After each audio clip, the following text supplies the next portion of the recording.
As above, so below. So the sun in the sky, and the man below. So Saturn, so Seth, so Mercury, so Thoth. Greetings, mortals, and a capital day to you all. I'm your host Simon. Welcome back to the Library of Gnosis. These are more than just planets. They are some kind of fractal projection from when the universe was first created. Archetypal images of the spectrum of God. The fragmentation of the one great mind. Previously, I've covered Saturn and Saturn worship. Go check out that video if you haven't. Found this great article from GnosticWarrior.com on Saturn. Satan, Seth, Shaitan, Molech, or Saturn, is the lord of hell and the very god who rules over money and wealth. The name Satan comes to us from ancient Egypt from a deity named Seth, also spelled Shetesh, Sutek, Setek, or Sut. Seth represents the power of evil and is the lord of hell, who we simply today call Shaitan or Satan. He is the adversary, the accuser, who is a god of the desert, storms, and foreigners, and, in later myths, the god of darkness and chaos. Seth is the so below of the planet on the as above called Saturn. The name Set or Sut means black, and Set's main colors are black or red, interchangeable colors in the Secret Mysteries, which represents the underworld or the infernal region of the Egyptian Amenta, Greek Hades, and the English Hell. In art, Seth is mostly depicted as a type of creature referred to by Egyptologists as the Seth animal or Typhonic beast, and he is portrayed as the usurper of the creator god Osiris. In Egyptian mythology, we find Osiris as the creator, Horus as the preserver, and Typhon as the destroyer.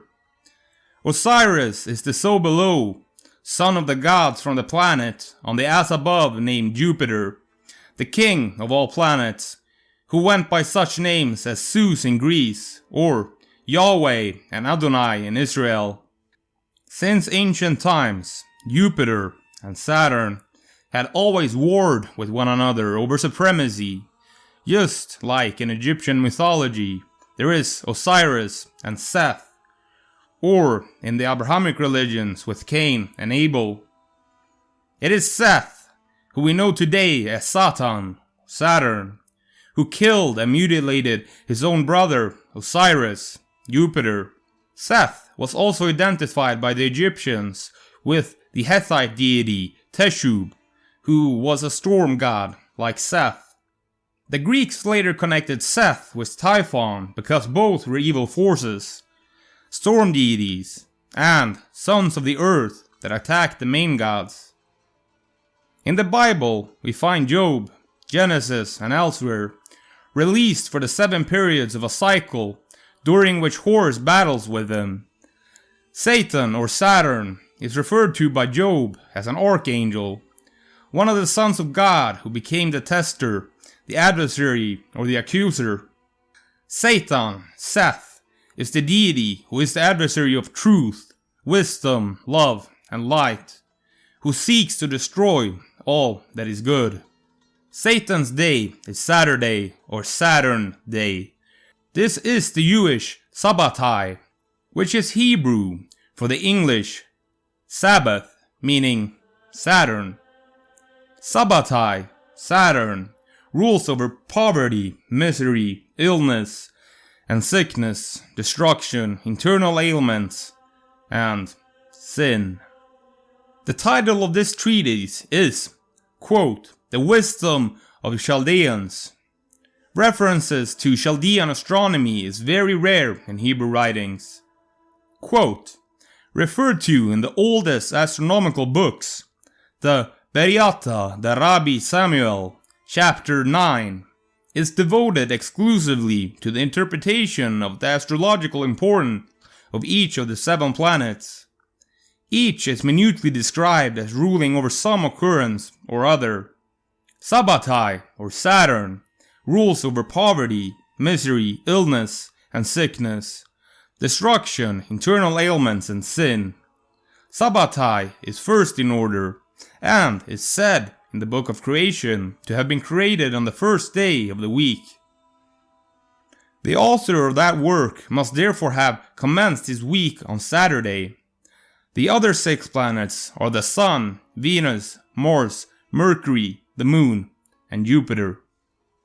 Over the 7 planets are appointed 7 rulers, or angels. Raphael, the angel of the Sun. Anael, the angel of Venus. Michael, the angel of Mercury. Gabriel, the angel of the Moon. Quetzal, the angel of Saturn. Zadkiel, that of Jupiter, and Samael, that of Mars. While these names are to be found in other mystical works, nowhere do we find a parallel to the entire text, or the images under which these angels are to be represented." End quote. What the NVO is trying to do is create separation. They want black to win, which is impossible. Just like in chess, white moves first. But in this world of duality, there will always be black, the chaos. You ever seen a coin with only one side? But it is not as binary as that. As you become more integrated into the world, which, by the way, is grey, containing both white and black.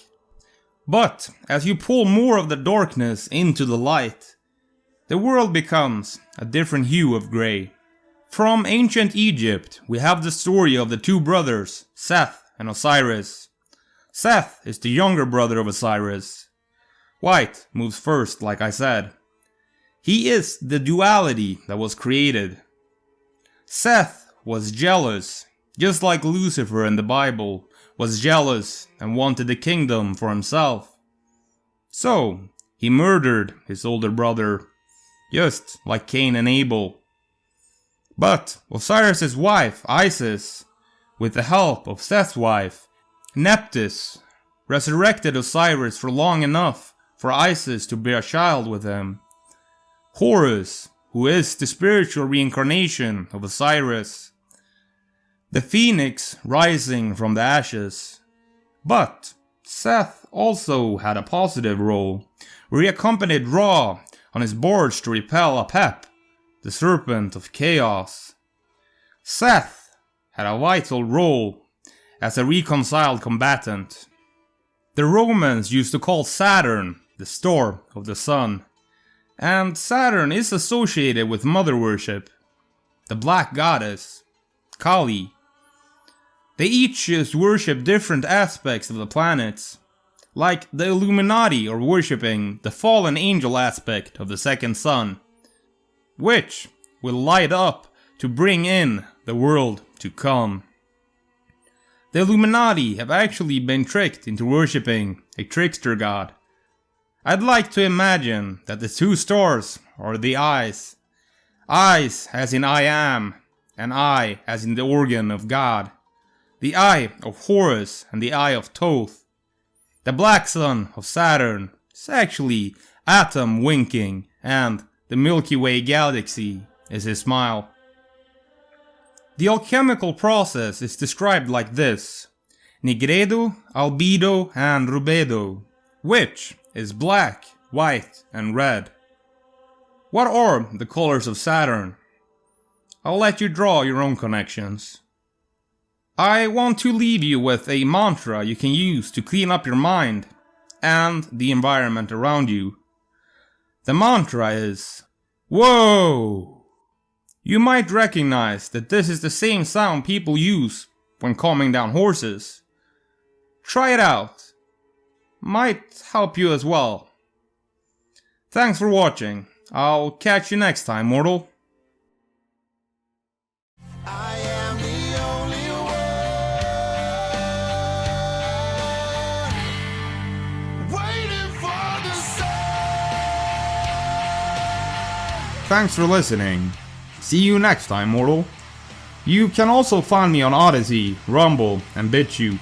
If you want to follow me on any social media, I have Facebook and a Twitter page. The audio versions of my broadcasts are also available as a podcast.